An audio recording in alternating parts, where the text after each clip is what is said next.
तो dumping yard पर जो पूर्वी दिल्ली में इस समय प्रदूषण फैला हुआ है, बदबू फैली हुई है, इसको लेकर दिल्ली सरकार की तरफ से अभी तक कोई कदम उठाता हुआ नजर नहीं आया कोई भी।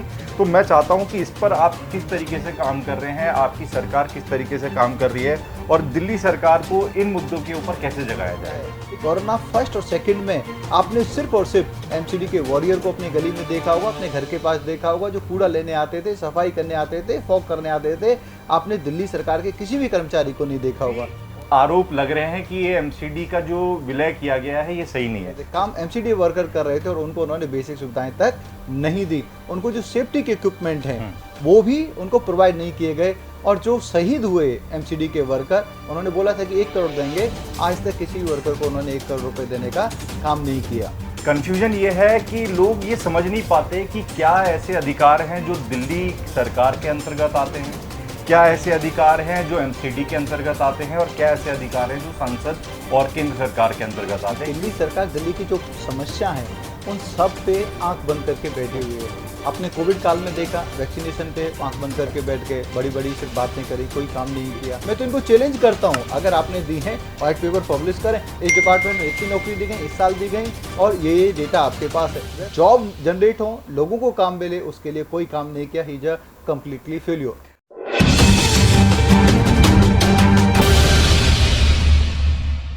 सब्सक्राइब बटन दबाएं, लाल वाली घंटी दबाएं और फिर वीडियो को देखना शुरू करें। नमस्कार, मैं विक्रांत सिंह स्वागत करता हूं आप सभी का द रोस्टेड जर्नलिस्ट में। आज एक ऐसी जगह पर हम मौजूद हैं जहां पर सियासत का घमासान अक्सर देखने को मिलता है।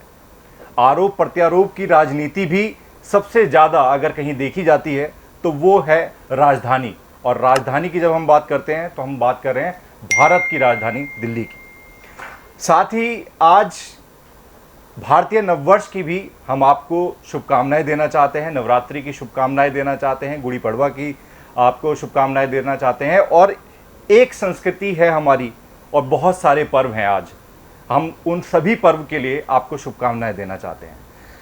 और ऐसी ही कुछ एक शख्सियत के साथ में हम मौजूद हैं जिनको दिल्ली का एक तरीके से शेर माना जाता है। और जब हम बात करते हैं उनके अपने मुद्दे उठाने की, तो अक्सर आपने देखा होगा, चाहे वो सोशल मीडिया प्लेटफॉर्म हो, चाहे सड़कें हों, आपने हर जगह अगर कहीं पर देखा होगा तो एक शख्स को आपने जरूर देखा होगा, एक नाम को आपने जरूर देखा होगा, जिनका नाम है श्री खेमचंद शर्मा जी। सर नमस्कार। आपका नमस्कार, बहुत बहुत धन्यवाद। आपका पहले तो मैं धन्यवाद देना चाहूँगा कि आज का दिन बहुत ज़्यादा आपके लिए बिजी था, लेकिन फिर भी आपने समय दिया हमें और हमारे एक छोटे से चैनल को इन्होंने यहाँ पर बाकायदा बुलाया और सम्मान के साथ में इंटरव्यू दे रहे हैं। तो ये समझ लो कि जब छोटे चैनल पे भी अगर कोई नेता आता है तो ये बड़ी बात है। तो सर इसके लिए मैं धन्यवाद देना चाहूँगा। आपका भी बहुत बहुत धन्यवाद। कोई भी छोटा बड़ा नहीं होता, आपका जो विजन है वो काफ़ी इंपॉर्टेंट होता है और आप बहुत अच्छा कार्य कर रहे हैं। मैं ईश्वर से प्रार्थना करता हूँ, आज नववर्ष है, कि आपका चैनल दिन दूना रात चौगुनी तरक्की करे और आने वाले समय में जिस तरीके से आप ज़मीन से जुड़े मुद्दों को लोगों के सामने ले जा रहे हैं, आप ज़रूर बहुत अच्छा करेंगे, बहुत अच्छा आपका चैनल चलेगा, ऐसी मेरी शुभकामनाएं। धन्यवाद सर। सर सबसे पहला मेरा जो सवाल है सर ये है कि दिल्ली में अक्सर एक कन्फ्यूजन है लोगों को। कन्फ्यूजन ये है कि लोग ये समझ नहीं पाते कि क्या ऐसे अधिकार हैं जो दिल्ली सरकार के अंतर्गत आते हैं, क्या ऐसे अधिकार हैं जो एमसीडी के अंतर्गत आते हैं और क्या ऐसे अधिकार हैं जो संसद और केंद्र सरकार के अंतर्गत आते हैं। क्योंकि अक्सर दिल्ली के अंदर बड़ी सारी समस्याएं देखने को मिली हैं, ख़ास तौर से आरटीआई से जो खुलासे हो रहे हैं वो बेहद चौंकाने वाले हैं। तो सबसे पहले मैं आपसे ये निवेदन करूंगा कि एक बार आप पहले जनता को हमारी ये बता दीजिए कि कौन सा जो राइट है किसके अंतर्गत आता है। देखिए, मोटा मोटा आप देखेंगे जो लैंड है, जैसे डीडीए है, वो केंद्र सरकार के अंतर्गत आता है। जो पुलिस है वो केंद्र सरकार के अंतर्गत आती है।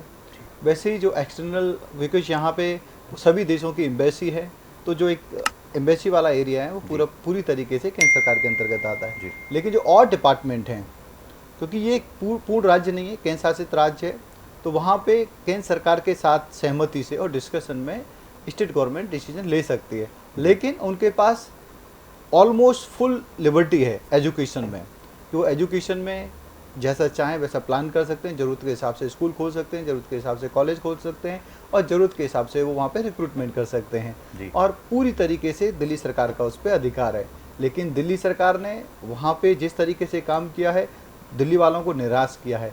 उन्होंने बोला 500 नए स्कूल खोलेंगे, 200 नए कॉलेज खोलेंगे। अभी तक उन्होंने एक भी नया स्कूल नहीं खोला, एक भी नया कॉलेज नहीं खोला, बल्कि 16 स्कूल बंद कर दिए। बिल्कुल। डीटीसी दिल्ली सरकार के अंतर्गत आती है, ट्रांसपोर्ट का भी अधिकतर पार्ट दिल्ली सरकार के अंतर्गत आता है। रोड हैं, जो बड़ी रोड्स हैं, मतलब हाईवे छोड़ दीजिए, वो भी दिल्ली सरकार के अंतर्गत आती हैं। जल बोर्ड पहले एमसीडी के अंतर्गत होता था, लेकिन अभी वो भी दिल्ली सरकार के अंतर्गत है। और जो रेवेन्यू जो कलेक्ट करते हैं, जिसमें आप रजिस्ट्री वगैरह हम जो करते हैं, वो दिल्ली सरकार के अंतर्गत आता है। तो बहुत सारी अधिकतर जो चीज़ें हैं जिससे पैसा कलेक्ट होता है वो दिल्ली सरकार के अंतर्गत आता है। इसीलिए दिल्ली का जो बजट है ड्रास्टिकली आप देखेंगे लगातार बढ़ता जा रहा है। और 75,800 करोड़ का उन्होंने यदि बजट इस समय प्रस्तुत किया है, इसीलिए किया है क्योंकि उनका सोर्स ऑफ इनकम बहुत ज़्यादा है। और पहले से भी दिल्ली का जो बजट है सरप्लस का बजट रहता आया है। हालांकि अभी केजरीवाल जी ने तो मैनिपुलेशन बहुत ज़्यादा की है। पिछली साल का 3,700 करोड़ रुपए उन्होंने खर्चा नहीं किया, जबकि कई डिपार्टमेंट में बहुत ज़्यादा ज़रूरत थी। डीटीसी की बस खरीदने की ज़रूरत थी, रोडों को रिपेयर कराने की ज़रूरत थी, स्कूल में टीचर्स की रिक्रूटमेंट करने की ज़रूरत थी, जल बोर्ड में जो गंदा पानी आ रहा है उसको साफ़ करने की ज़रूरत थी। और 50% दिल्ली आज भी जो खरीद के पानी पी रही है उनको नल से पानी लेने की ज़रूरत थी। जो प्रदूषण में हम जी रहे हैं उस प्रदूषण को ख़त्म करने के लिए, कम करने के लिए एक्शन लेने की ज़रूरत थी, लेकिन दिल्ली सरकार नहीं कर पाई। और 3,700 करोड़ वो खर्च ना करके उन्होंने दिखाया कि वो एक निष्क्रिय और एक इनइफेक्टिव सरकार है। सर, बहुत सारे सवालों का जवाब आपने एक ही लाइन में दे दिया। तो यही चीज़ मैं आपको बता रहा था। देखिए, यही खूबसूरती है, ये जब मुद्दे उठाते हैं तो एक बाय एक सारी चीज़ें बता देते हैं। और ये आपको अब जान के शायद मुझे लगता है कि आपका कन्फ्यूज़न ख़त्म हो गया होगा कि दिल्ली सरकार के अंतर्गत क्या अधिकार हैं, एमसीडी में क्या है और केंद्र में क्या है। तो अब चलते हैं हम असल सवालों की ओर, जिससे ये पता लगेगा कि दिल्ली में आखिर हो क्या रहा है। सर, अभी एक सवाल बहुत ज़्यादा उठ रहा है एमसीडी के विलय को लेकर। हालांकि जब गृह मंत्री अमित शाह जी संसद में अपनी बात रख रहे थे तो उन्होंने काफ़ी सारे एडवांटेज बताए कि एमसीडी के विलय को लेकर ये एडवांटेज है, लेकिन फिर भी आरोप लग रहे हैं कि ये एमसीडी का जो विलय किया गया है ये सही नहीं है। इस पर आपके क्या विचार हैं सर? देखिए, 10 साल पहले एमसीडी को बाइफरकेट किया गया और उस समय श्रीमती शीला जी जो अभी स्वर्गीय हो गई हैं जी, उन्होंने अपने राजनीतिक कारणों से एमसीडी को तोड़ा, क्योंकि वो एक मजबूत एमसीडी नहीं चाहती थी। वो नहीं चाहती थी कि इतना मजबूत मेयर उनके सामने खड़ा हो जिसका स्टेचर भी सीएम के बराबर हो। तो उन्होंने एमसीडी को 3 भागों में तोड़ दिया।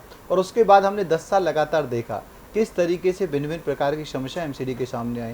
खर्चे भी बढ़े और क्योंकि 3-3 ऑफिस रन करने पड़ रहे हैं, सभी जगह 3-3 ऑफिसर्स अपॉइंट हो रहे हैं। और जो उनके फाइनेंशियल डिपेंडेंसी है वो स्टेट गवर्नमेंट पे। और स्टेट गवर्नमेंट शीला जी के समय जो एक सेटअप बना था वहाँ पे भी प्रॉब्लम्स थी, लेकिन जैसे ही केजरीवाल जी की सरकार आई वो प्रॉब्लम बहुत ज़्यादा बढ़ गई। लगभग 40,000 करोड़ फिफ्थ फाइनेंस कमीशन के हिसाब से लगभग 40,000 करोड़ पिछले 7 साल में केजरीवाल सरकार को एमसीडीज को देना था, लेकिन मात्र 7,000 करोड़ से कम पैसा उन्होंने एमसीडीज को दिया। मतलब 33,000 करोड़ रुपए जो एमसीडीज को दिल्ली सरकार से और मिलना चाहिए था वो नहीं मिला। उसी की वजह से एमसीडी का 11,000 करोड़ का ड्यू, लगभग जो एम्प्लॉय का ड्यू है और भी बहुत सारे वेंडर्स का ड्यू है वो है। अगर वो पैसा होता तो 11,000 का ड्यू भी नहीं होता 11,000 करोड़ का, और 22,000 करोड़ डेवलपमेंट वर्क के लिए, सेवा वर्क के लिए उपलब्ध होता। फिर भी जो लिमिटेड रिसोर्स है उसमें भी एमसीडी ने ज़बरदस्त तरीके से काम किया। लगभग 75 नए स्कूल खोले, सारे पार्कों को अच्छी तरीके से मेंटेन किया जा रहा है, छोटी छोटी सड़कें हैं उनको बनाया जा रहा है, हर स्ट्रीट पे लाइट की व्यवस्था उसका काम किया गया है। कोरोना फर्स्ट और सेकंड में आपने सिर्फ और सिर्फ एमसीडी के वॉरियर को अपनी गली में देखा होगा, अपने घर के पास देखा होगा, जो कूड़ा लेने आते थे, सफाई करने आते थे, फॉग करने आते थे। आपने दिल्ली सरकार के किसी भी कर्मचारी को नहीं देखा होगा। उन्होंने बल्कि मौका देख के लूट खसोट की। उन्होंने जो आप कह सकते हैं so called self defence volunteer वो अपॉइंट कर दिए 3 शिफ्ट में, उनको सारी सुविधाएं दी जा रही थी, लेकिन वो कोई काम नहीं कर रहे थे। काम एमसीडी वर्कर कर रहे थे और उनको उन्होंने बेसिक सुविधाएं तक नहीं दी। उनको जो सेफ्टी के इक्विपमेंट हैं वो भी उनको प्रोवाइड नहीं किए गए। और जो शहीद हुए एमसीडी के वर्कर, उन्होंने बोला था कि 1 करोड़ देंगे, आज तक किसी वर्कर को उन्होंने 1 करोड़ रुपए देने का काम नहीं किया। सर, एमसीडी के विलय को लेकर मुख्यमंत्री केजरीवाल बार बार ये कह रहे हैं कि क्योंकि हम लगातार चुनाव जीत रहे हैं तो ये चुनावों को टालने के लिए ऐसा किया गया है। तो मेरे दो सवाल हैं इसमें, एक कि इस आरोप पर आपका क्या विचार है, दूसरा एमसीडी के चुनाव आपको क्या लगता है कब होने की संभावना है? देखिए, आदरणीय केजरीवाल जी 2012 में, ठीक। तब तक तो उनकी पार्टी नहीं बनी थी, लेकिन 2017 में भी चुनाव हारे, 2019 में लोकसभा का चुनाव हारे। लगातार दिल्ली में वो कहाँ चुनाव जीत रहे हैं? हाँ, विधानसभा का चुनाव जीत रहे हैं, वो मानते हैं, लेकिन एमसीडी में हार रहे हैं, लोकसभा में हार रहे हैं। तो ये कहना कि मैं लगातार चुनाव जीत रहा हूँ, वो बिल्कुल गलत है। एमसीडी का चुनाव होगा क्योंकि अभी यूनिफिकेशन होना है, यूनिफिकेशन के बाद क्योंकि कुछ सीटें कम की गई हैं, तो फिर से जो जोग्राफिकल एरिया है उसका आइडेंटिफिकेशन होगा, परसिमन होगा, परसिमन में थोड़ा समय लगेगा। मेरे को ऐसा लगता है बहुत ज़्यादा लंबा नहीं खींचेगा, लेकिन थोड़ा समय लगेगा। और जब तक समय लगेगा, एडमिनिस्ट्रेटर अपॉइंट होके और केंद्र के अंतर्गत इसको लाया गया है और अच्छे तरीके से काम होगा।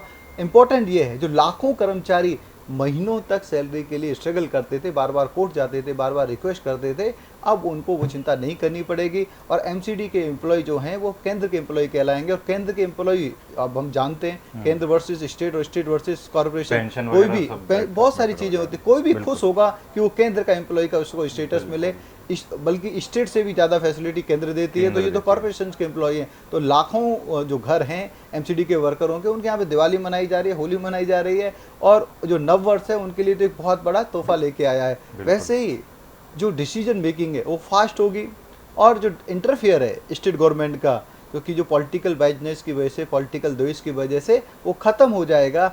अब जो सेवा कार्य है वो ज़्यादा इफेक्टिव तरीके से होगा, ज़्यादा तेज़ी से होगा। सर, एक अभी हाल ही में एक बहुत बड़ा मुद्दा उठा है पूर्वी दिल्ली का। वहाँ पर बताया जा रहा है कि जो डंपिंग यार्ड है उस पर कूड़े की जो बदबू है वो बहुत ज़्यादा फैल चुकी है।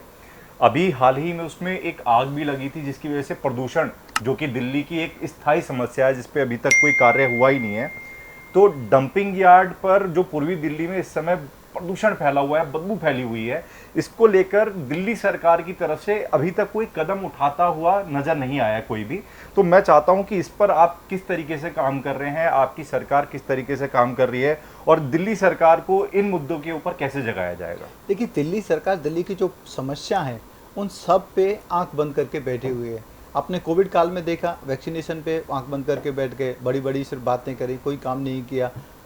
हॉस्पिटल्स में जो सपोर्ट दिल्ली वालों को प्रोवाइड करनी चाहिए थी वो नहीं कर पाए, कोई नया हॉस्पिटल नहीं खोला, वहाँ पे हाथ खड़े कर दिए कि हम नहीं कर पाएंगे, तो केंद्र को पिचिंग करना पड़ा।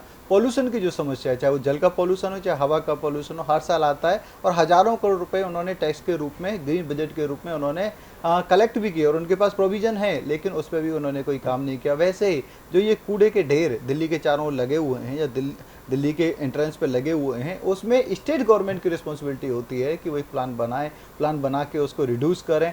अब जो एमसीडी का काम है उसको कलेक्ट करके एक जगह पे डालना, लेकिन अब वहाँ पे भी उन्होंने कुछ नहीं किया। But thanks to BJP MP, particularly Gautam Gambhir ji और हमारे मनोज तिवारी जी, उन्होंने अपने प्रयासों से इस जो पहाड़ हैं जो कूड़े के, उसको ड्रास्टिकली कम किया, और वहाँ पे खाद बनाया जा रहा है उसको रीयूज करने के लिए, और वहाँ पे जो पार्ट मतलब लॉजिकल तरीके से कम हो, और जो वेस्ट निकले उसको भी यूटिलाइज किया जा सके, बायोफ्यूल बनाया जा सके, उसके लिए प्लांट इस्टेब्लिश किया गया। और मेरे को पूरी उम्मीद है केजरीवाल करें या ना करें, हाँ उनकी जिम्मेदारी है, फंड उनके पास है, लेकिन भारतीय जनता पार्टी के निगम प्लस जो एमपी मिलके इस समस्या को जल्दी धीरे धीरे करके ख़त्म कर देंगे।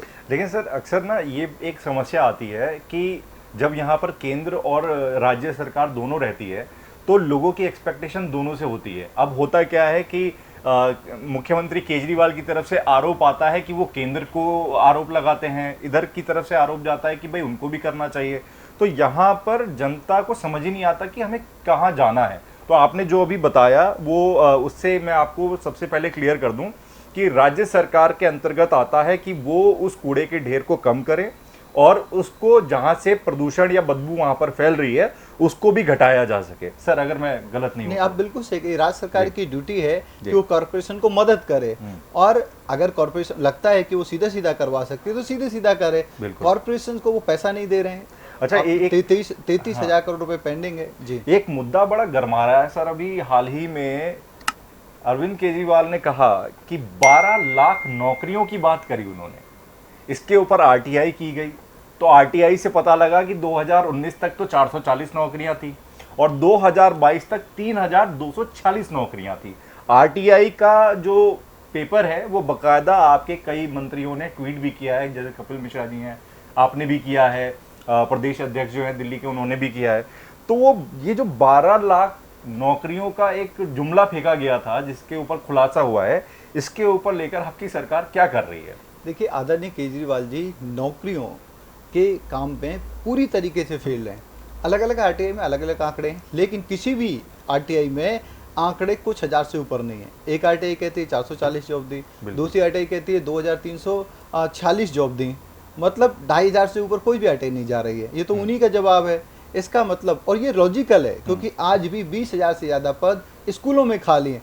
कब? तब जब नया स्कूल नहीं बना। अगर नए स्कूल बनते तो वही पद 20 की जगह 50,000 होते।